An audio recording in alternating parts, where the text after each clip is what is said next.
Welcome, everybody. SF Live, episode number 66 today. I'm joined by Mike Brown in a few short seconds. He's the Managing Director and CEO of Chesser Resources. It is my pleasure to introduce him shortly, but be reminded, quickly, follow us here on Twitter. Follow us on YouTube. Make sure to turn on the notification buttons. Also, really important, ask your questions. Hashtag AskCHC. That's the company's ticker on the Australian Stock Exchange. So that's a first for us. It's the first Australian company we got on SF Live. We've been focusing mostly on the Toronto Stock Exchange and the venture. But we'll be talking with Mike about his listing on the ASX and how things are looking down under from a listing perspective. I think that's it from my end. We're doing a double header today, so we're stay tuned at 11 a.m. PST. We're also be talking to David Sud of Goldterra, so stay tuned in for that as well later on. But now it's my pleasure to introduce Mr. Mike Brown, Managing Director and CEO of Chesser Resources. Mike, how are you doing? Very well, thanks, Guy. Thanks for having us. Great to be here. Yeah, it's great. And I realized a tad too late. You're actually based in Vancouver as well. So I am. So you're running an Australian company based out of Vancouver, and we could have potentially done this actually in person and set this up socially distant, of course. We use a wide-angle lens and get this, on the same screen in the same format here. But how are you doing? Tell us a bit about why are you in Vancouver, and give us a quick 60-second rundown on Chesser. It's a story that's not too well known in North America just yet, but you had some great results recently that brought quite a bit of attention to the company. So give us a quick rundown, and also why are you in Vancouver? Thanks, Kai. Yeah, I'm here because I was here from a previous role when I was CEO of a company called Argentex down in Argentina. We had until recently a very Australian-orientated shareholder base. Me being here is part of a strategy to look at North America and Europe. And surprisingly enough, Vancouver delivers on time zone to Europe, Senegal, and North America, and still has a good overlap with the east coast of Australia. So it's actually quite a sensible place to be based, especially during COVID, with Australia having a second wave going through. So we've had some pretty exciting news, obviously, in the last couple of weeks in terms of some fantastic hits at one of our prospects within our Diamba Sud project, and we finally think that maybe we've turned the corner in getting the market to maybe realise the potential that we've always seen at the property in terms of the alteration and mineralisation style are very similar to its nearby neighbours, which are Tier 1 assets on the Senegal-Mali shear zone. So Fekola, Lulu, Guancoto, they're all elephant Tier 1 assets, and we've always hoped that we would be in the same position, and the drilling is starting to, we hope, uncover that and show that there is light at the end of the tunnel, as it were. Oh, fantastic. And the results came out at the perfect time as well. Gold is rallying like crazy. I think we went up $200 in the last 6 weeks here, pretty much. And you perfectly announced the results. We'll get to the results in a second. We'll talk about the projects, or your project in a minute here. I first want to drill down a little bit more on Senegal. For me, it's a jurisdiction not too well known. It's a bit far away from Vancouver in Canada, so it's more of a European story, usually Africa. So we got to talk about a couple things there. Like, give us a rundown on Senegal. How are you operating there? And I mentioned to you before, I watched your presentation from 1-to-1 a few months ago, and you made an interesting comment that the minister had to sign off on a drill contract. So that threw me off a little bit, because I was listening with one ear while preparing for this, and I was like, that's something I haven't heard yet before. So run us a bit through the Senegal mining history, maybe COVID situation right now, but also how is it working there? Yeah, Kai, I put Senegal in the top 4 in Africa. I call them the Africa A-League. Obviously, Africa is a huge continent. The risk perspectives go from 0 to 100 pretty quickly. I put Senegal in with Namibia, Botswana, and Ghana in what I call the African A-League in terms of jurisdictions where there's an established mining code, where there aren't terrorist type activities, where there's a stable democratic government, all the sort of framework that you need to A, operate, but B, to give investors the comfort that their investment in the long term is secure, and these are, at the end of the day, long-term projects, particularly if you find a Tier 1 asset. So Senegal has been off the radar for a lot of people. Its mining code was introduced in 2003. company called MDL discovered Sabadola, that then became Teranga. That was really the start. Toro Gold, a private UK company, had Mako Mine, which Resolute Mining bought last year. So they've been the two main mines on the gold side or precious metal side. It does have a potash history, and it's borrowed and developed its mining code from the more successful mining codes in sort of West Africa and Africa as a building block to get that in place.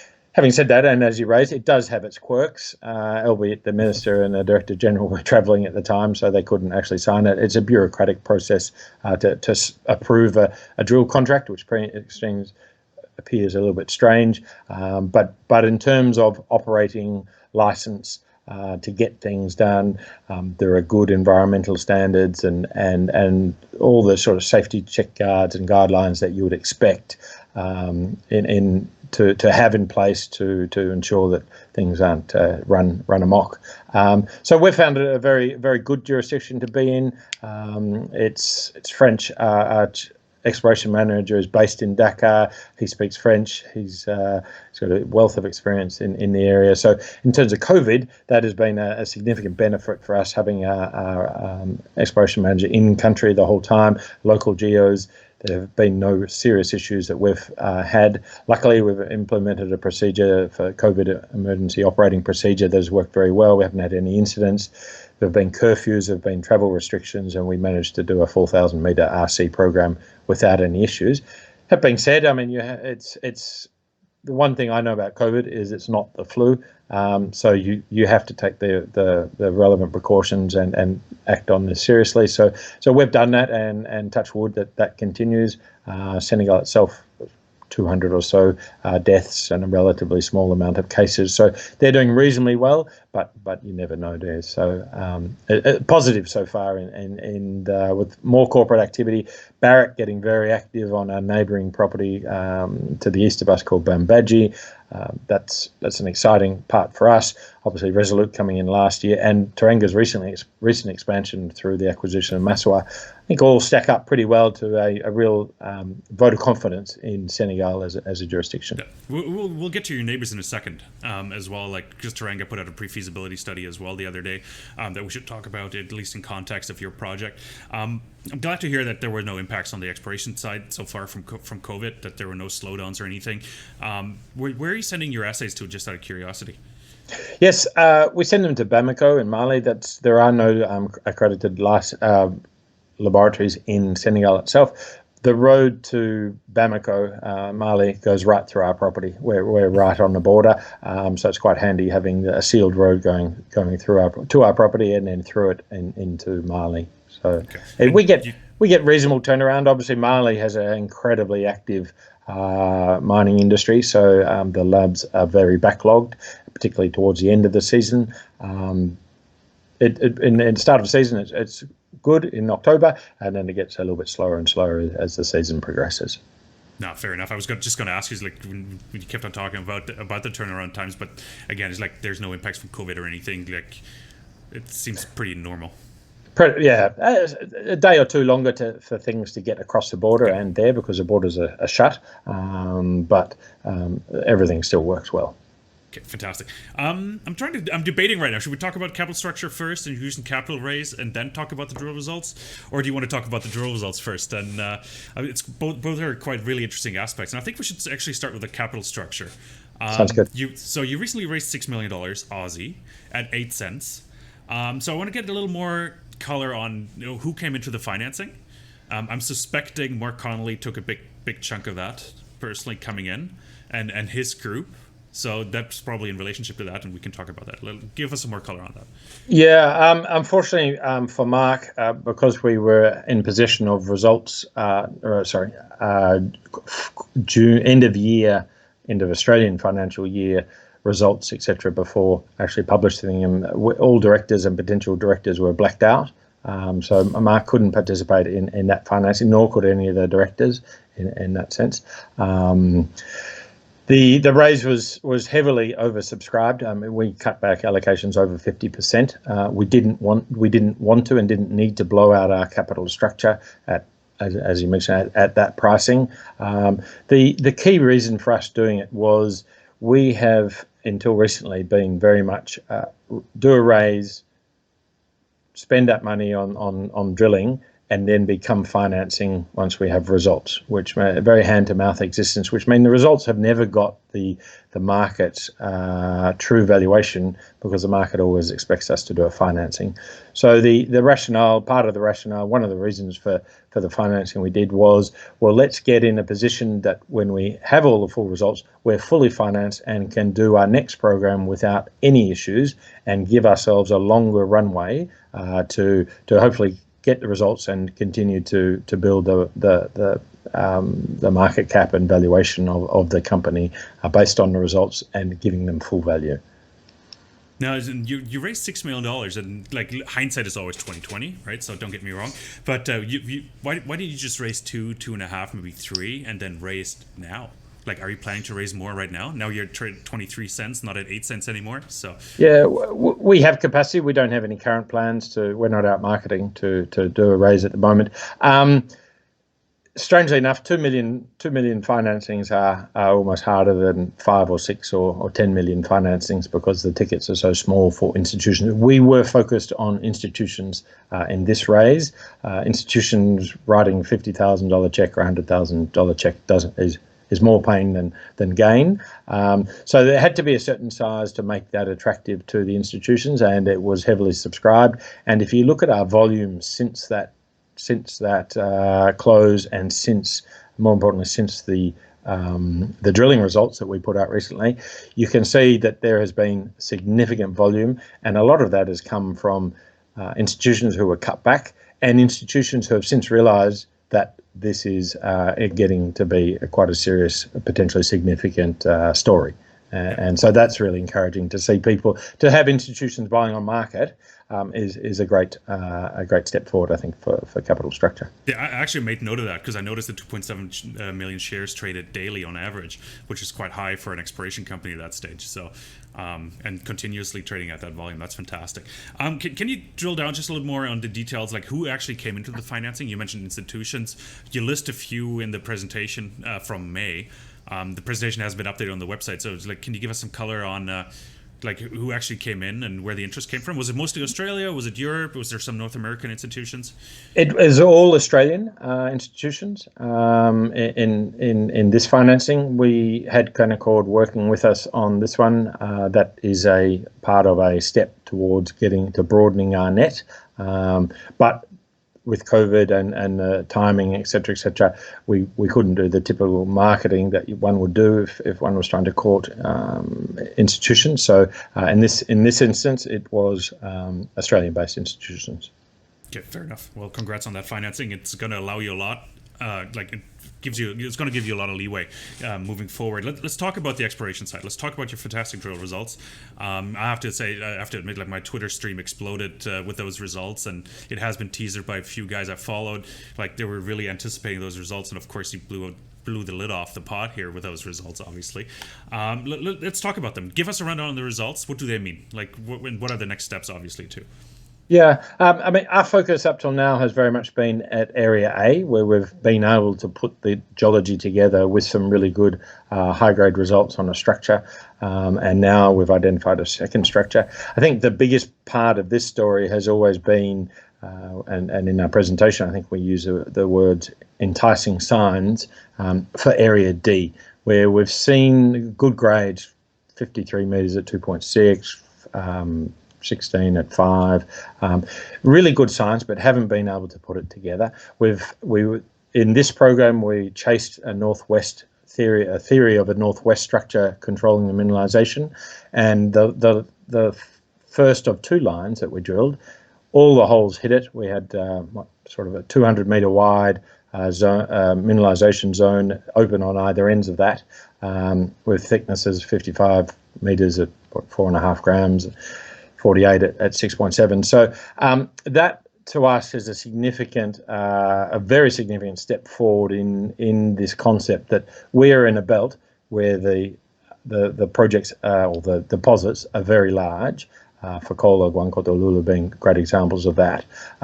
We've got the alteration package. we've got the similar rock types. Now it's a matter of drilling to try and put that together. And I think this is a great example of where the drilling where we've drilled little bits around it. We've now put some lines across, and there are still significant areas where we've got no drill lines on these sort of anomalies. But one line has lit up and looks as though it's open to the north and northwest, and quite extensive in terms of the potential area for us to grow that. So that's a real exciting bit for us, and Area A has been a great sort of a look in. I think Area D might really turn the corner for us in terms of the potential of a resource there. Yeah. In terms of drilling, we briefly talked about it. For me, like a lot of firsts on this show, actually, you're first drilling company, but also the first company I think we're talking to that does auger drilling. So can you give us a bit of a rundown, because you did 25,000 meters of auger drilling. I'm not sure everybody who's watching understands what auger drilling is and what kind of information it delivers to you. Yeah, it's West Africa, typically companies will come in and sample the termites. Why do they sample the termite mounds? Because the termites dig their nests down very deeply, down to the base or down to the top of the weathered rock, the clays, etc. So essentially those termite mounds are auger drill holes, whilst soil sampling doesn't work in this area because it's super mobile. There's super wet seasons. You don't get that long-term concentration of gold up on the surface. So auger drilling is, instead of doing soils, and it's the first phase for us for identifying anomalies. And the second pass for some companies is air core, and then RC, and then diamond. So we skip the soils because they don't work. We do the auger. We got that from Oklo Resources, who've used that in Mali incredibly successfully. We applied the auger here, lit up the property in a whole lot of anomalies that the previous owner couldn't light up with soil sampling, and then proceeded with RC to drilling it. And we're still drilling out that anomaly. It's a 4 kilometre long, 1 kilometre wide auger anomaly with a whole lot of other areas around there. Basically it attracted me to the company. It's a screaming anomaly in a belt that is underexplored because all the exploration has been on the eastern side of the shear zone. So it's cheap. It's more expensive than soil sampling, but the results are much better.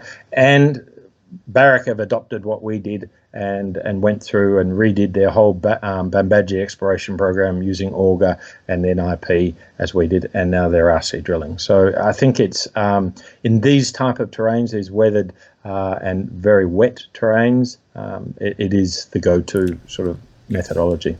Let's talk about, like, you raised $6 million. Like, how are you going to spend that money now? Like, how are you going to follow up those massive drill hits? What's the plan there? And like, are you working towards a resource calculation now? Like, what's the idea there?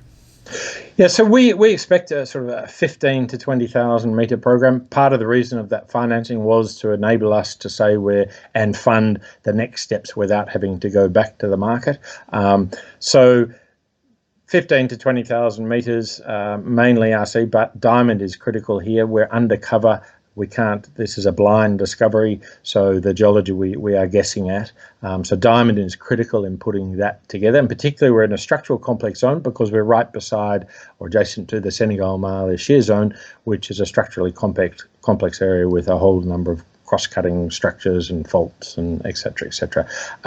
So the idea is to start drilling at Area A to get towards a resource and look at extending it in this new trend down to the southwest, which we think could be very, very significant.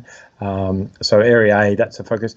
Area D is a very interesting one. Essentially, the mineralization there we're seeing is bottoming out at the, it's not bottoming out, but the high grade is sort of cutting off at the oxidation fresh rock transition line, and that is driven by the fact that there's a layer of carbonates, limestone units that are running along that and really define the depth of oxidation.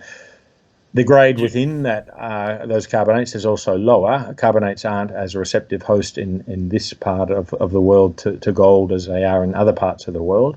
The drilling at Area D in the initial bit, we'll actually be looking at deeper drilling under and through those hits, for two reasons. One is to understand better the controls of mineralisation in the oxidised zone, which we can't see because of the RC chips and clay, etc. But two, we believe that this is controlled by vertical structures. The mineralisation is controlled by vertical structures. There appears to be more than one there. And if we can hit those structures at depth below the carbonates, we have the significant potential, I believe, to extend what we're seeing at Area D to depth, as well as extending it sort of sub-horizontally out to the northwest, because the mineralisation appears to be favouring the unit above the carbonates.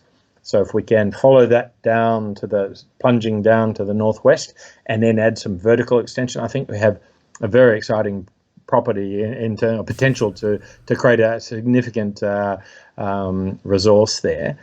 If indeed it goes out to the northwest. We don't know. We're assuming it does. We're assuming it's connected to the hole 103 where we had 53 metres at 2.6. But until we drill that, until we step that out and drilling in all the directions except to the southeast where it's faulted off, we won't really be able to say. Okay, fantastic. Quick one. What's at depth for you? Like, how deep would you have to drill? Yeah, it's a good question. When I talk at depth, I talk sort of deeper than 100 metres, which is astounding. Everything that we've drilled pretty much has been in the 100 to 50 metres vertical depth below surface. And our focus has been what could be open pittable. Obviously, benefits there, significant benefits in terms of the cost of drilling, timelines, etc., of turnaround, and efficiency, I guess, of exploration. If you don't have to drill deep holes, is significantly higher. So our floor really would be about 150 metres true vertical depth. So a 200-metre diamond hole would essentially get us there.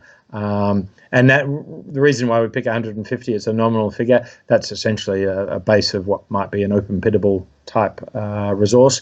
One or two deep holes to show that there's potential are always good. We've got a deep hole at Area A that shows that the structure at Area A continues at depth. It gives what might be the future in terms of growth.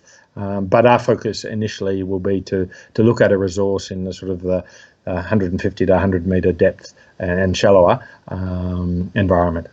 Okay, fantastic. You sort of gave away the answer to a question we received on Twitter, and our viewers can see the question on Twitter. I switched the scene here, and the question was from Mining Book Guy, who's been following you extensively, and he's the one who sort of discovered your stock for the North American market. Got to give a lot of credit to him.